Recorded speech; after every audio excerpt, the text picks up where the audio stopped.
আহাজি এ বসন্তে।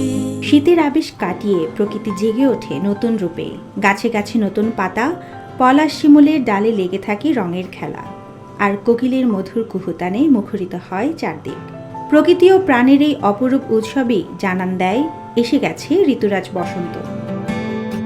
ফাল্গুনের মিষ্টি কুয়াশা ঘেরা সকালের হাত ধরেই ঋতুরাজ বসন্তের আগমন।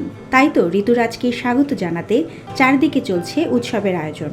একই দিনে ভালোবাসা দিবস ও বসন্ত হওয়ায় প্রকৃতির সঙ্গে তরুণ হৃদয়ও লাগে তোলা। সকল কুসংস্কারকে পেছনে ফেলে বিভেদ ভুলে নতুন কিছু প্রত্যয়ে সামনে এগিয়ে যাওয়ার বার্তা নিয়ে বসন্তের উপস্থিতি।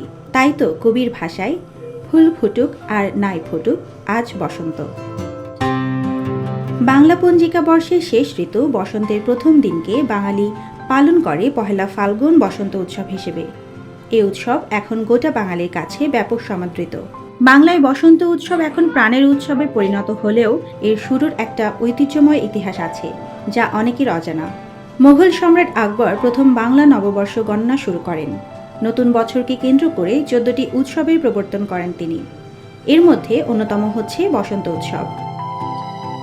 তখন অবশ্য ঋতুর নাম এবং উৎসবের ধরনটা এখনকার মতো ছিল না।